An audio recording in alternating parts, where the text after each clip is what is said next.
ओम नमः शिवाय। जय श्री शंभु। हर हर महादेव। प्रिय श्रोताओं, आप सभी पर भगवान भोलेनाथ और माता पार्वती की कृपा सदा सर्वदा बनी रहे। आज सुनेंगे पौष कृष्ण पक्ष बुध प्रदोष व्रत कथा। तो प्रेम से बोलिए शिव जी माता पार्वती की जय, गौरी पुत्र गणेश की जय। जय शिव शंभु। प्रदोष व्रत भगवान भोलेनाथ और माता पार्वती को समर्पित है। प्रदोष व्रत हिंदू धर्म में अत्यंत ही पवित्र और पावन व्रत माना जाता है। माना जाता है कि प्रदोष व्रत करने से भगवान भोलेनाथ अति शीघ्र प्रसन्न हो जाते हैं और अपने भक्तों की हर मुरादों को पूरी करते हैं। आज पौष मास की कृष्ण पक्ष की साल की अंतिम प्रदोष व्रत है। ऐसे में साल की अंतिम प्रदोष होने के कारण इसका महत्व और भी बढ़ जाता है। इस बार 17 दिसंबर 2025 दिन बुधवार को यह प्रदोष व्रत पड़ रहा है, इसलिए यह प्रदोष व्रत बुध प्रदोष है। इस दिन प्रदोष काल में पूजा का शुभ मुहूर्त संध्या 5:27 से रात्रि 8:11 तक रहेगा। इस मुहूर्त में भगवान भोलेनाथ और माता पार्वती की विधि विधान से पूजा आराधना की जाएगी और व्रत कथा का पाठ किया जाएगा। इस व्रत को करने से संतान सुख प्राप्त होता है और जीवन में सभी संकट दूर हो जाते हैं। कुशाग्र बुद्धि और स्वास्थ्य के लिए कुंडली में बुध और गुरु सूर्य का शुभ और बलवान होना जरूरी होता है। बुध प्रदोष के प्रभाव से तीनों ग्रह शुभ फलदायी होते हैं। इस दिन देवादिदेव महादेव की विधि विधान से पूजा की जाती है। भगवान भोलेनाथ को गंगाजल और दूध से अभिषेक कराया जाता है। फूल बेलपत्र धतूरा चढ़ाया जाता है। इसके साथ ही मौसमी फल अर्पित किया जाता है। इसके बाद शिव चालीसा का पाठ कर आरती की जाती है। प्रदोष के दिन प्रदोष काल में भगवान शिव की विधि विधान से पूजा की जाती है और व्रत कथा का पाठ किया जाता है। इसके साथ ही ओम नमः शिवाय मंत्र का जाप किया जाता है। माना जाता है कि प्रदोष के दिन व्रत कथा पढ़ना तथा सुनना बेहद जरूरी होता है, क्योंकि इसके बिना व्रत अधूरा माना जाता है। प्रदोष का व्रत मनुष्य को संतोषी और सुखी बनाता है। वार के अनुसार जो प्रदोष किया जाता है वैसे ही उसका फल प्राप्त होता है। सूत जी के कथा अनुसार त्रयोदशी का व्रत करने वाले को 100 गौ दान करने का पुण्य प्राप्त होता है। तो आइए पूरी श्रद्धा और भक्ति के साथ सुनते हैं बुध प्रदोष व्रत कथा। तो प्रेम से बोलिए शिव जी माता पार्वती की जय। जय श्री शंभु। कथा प्रारंभ करने से पहले इस वीडियो को लाइक करके कमेंट बॉक्स में हर हर महादेव अवश्य लिखें। बुध प्रदोष व्रत कथा के अनुसार प्राचीन समय की बात है। सूत जी कहते हैं, बुध त्रयोदशी प्रदोष व्रत करने से सर्व कामनाएं पूर्ण होती है। इस व्रत में हरी वस्तुओं का प्रयोग करना चाहिए। शंकर शिव जी की आराधना फूल बेलपत्र नैवेद्य धूप दीप के साथ करनी चाहिए। बुध प्रदोष की कथा अनुसार एक समय एक पुरुष का नया नया विवाह हुआ था। विवाह के 2 दिन के बाद उसकी पत्नी मायके चली गई। कुछ दिनों के बाद वह पुरुष पत्नी को लेने के लिए उसके यहाँ गया। बुधवार को जब वह पत्नी के साथ लौटने लगा तो ससुराल पक्ष ने उसे रोकने का प्रयत्न किया कि विदाई के लिए बुधवार शुभ नहीं होता है, लेकिन वह नहीं माना और पत्नी के साथ चल पड़ा। नगर के बाहर पहुंचने पर पत्नी को प्यास लगी। पुरुष लोटा लेकर पानी की तलाश में चल पड़ा। पत्नी एक पेड़ के नीचे बैठ गई। थोड़ी ही देर के बाद पुरुष पानी लेकर वापस आ गया। तब उसने देखा कि उसकी पत्नी किसी और के साथ हंस हंस कर बातें कर रही है और उसके लोटे से पानी पी रही है। उसको क्रोध आ गया। वह निकट पहुंचा तो उसके आश्चर्य का कोई ठिकाना न रहा, क्योंकि उस आदमी की सूरत उसी की भांति थी। पत्नी भी सोच में पड़ गई। दोनों पुरुष झगड़ने लगे। भीड़ इकट्ठी हो गई। सिपाही आ गए। हम सकल आदमियों को देखकर वे आश्चर्य में पड़ गए। उन्होंने स्त्री से पूछा, उसका पति कौन सा है? उस स्त्री को कुछ समझ में नहीं आ रहा था कि उसका पति कौन सा है। वह खुद घबरा गई थी। तब पुरुष भगवान शिव की प्रार्थना करने लगा, हे भगवान, मुझे क्षमा करें, मुझसे बहुत बड़ी भूल हो गई है। मैंने सास ससुर की बात न मानकर बहुत बड़ी गलती कर दी और बुधवार को पत्नी को विदा करके लाया। मैं भविष्य में ऐसा कदापि नहीं करूँगा। जैसे ही उसकी प्रार्थना पूरी हुई, दूसरा पुरुष अंतर्ध्यान हो गया।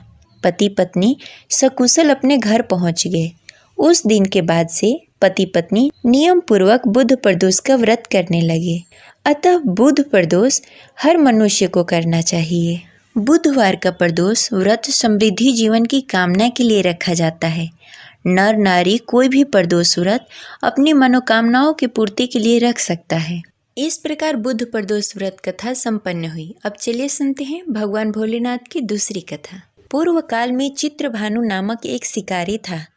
जानवरों की हत्या करके वह अपने परिवार का पालन पोषण करता था। वह एक साहूकार का कर्जदार था, लेकिन शिकारी साहूकार का ऋण नहीं चुका सका।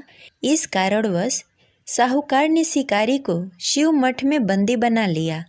संयोग से उस दिन शिवरात्रि थी। शिकारी ध्यान मग्न होकर शिव संबंधित धार्मिक बातें सुनता रहा।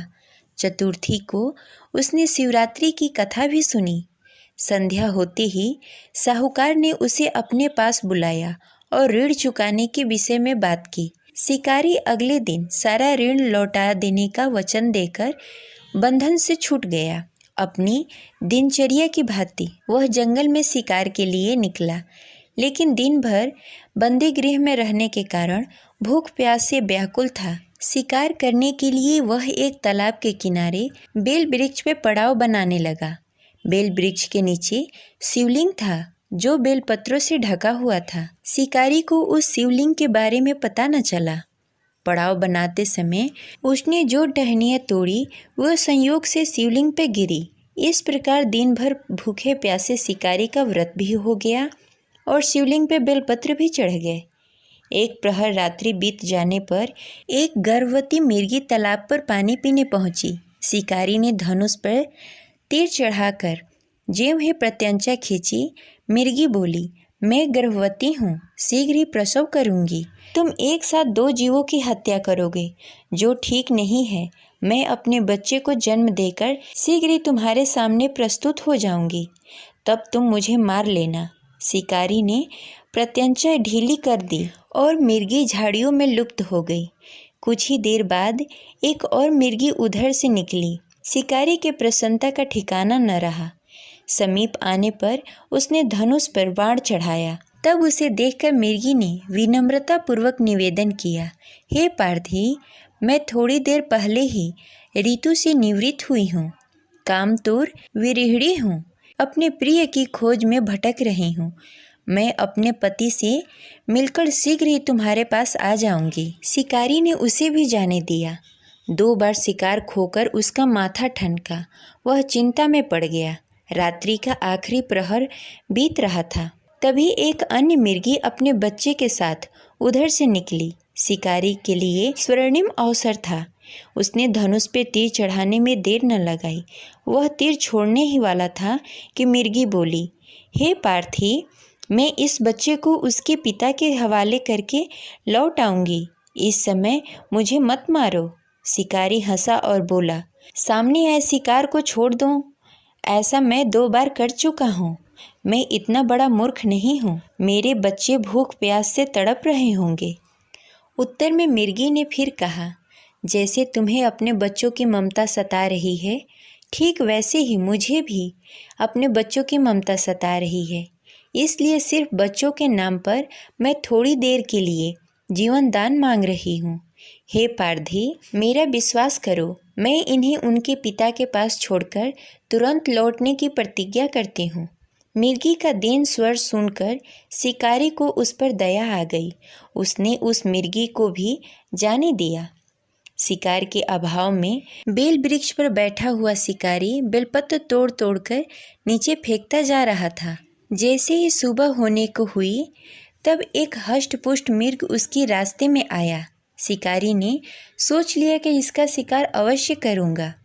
शिकारी की तनी प्रत्यंचा देखकर मिर्ग विनीत स्वर में बोला, हे पार्थी भाई, यदि तुमने मुझसे पूर्व आने वाली 3 मिर्गियों तथा छोटे छोटे बच्चों को मार डाला है, तो मुझे भी मारने में विलंब न करो, ताकि उनके वियोग में मुझे एक क्षण के लिए दुख न सहना पड़े। मैं उन मिर्गियों का पति हूँ। यदि तुमने उन्हें जीवन दान दिया है, तो मुझे भी कुछ क्षण के लिए जीवन दान देने की कृपा करो। मैं उनसे मिलकर तुम्हारे सामने उपस्थित हो जाऊंगा। मृग की बात सुनते ही शिकारी के सामने पूरी रात का घटना चक्र घूम गया। उसने सारी कथा मृग को सुना दी। तब मृग ने कहा, मेरी तीनों पत्नियां जिस प्रकार प्रतिज्ञाबद्ध हो गई हैं, मेरी मृत्यु से अपने धर्म का पालन न कर पाएंगी। अतः जैसे तुमने उन्हें विश्वास पात्र मानकर छोड़ा है, वैसे ही मुझे भी जाने दो। मैं उन सबके साथ तुम्हारे सामने शीघ्र ही उपस्थित हो जाऊंगा। उपवास, रात्रि जागरण तथा शिवलिंग पर बेलपत्र चढ़ाने से शिकारी का हिंसक हृदय निर्मल हो गया था।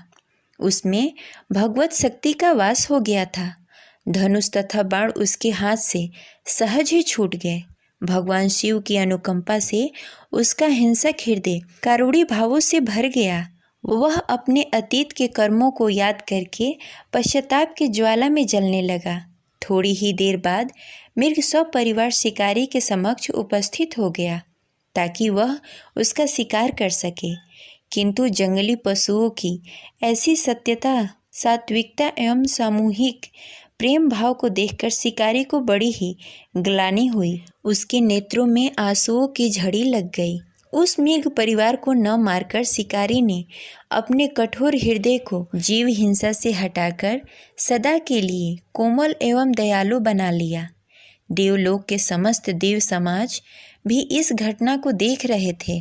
उनके ऐसा करने पर भगवान शंकर ने प्रसन्न होकर तत्काल उसे अपने दिव्य स्वरूप का दर्शन कराया तथा उन्हें सुख समृद्धि का आशीर्वाद देकर अंतर्ध्यान हो गए।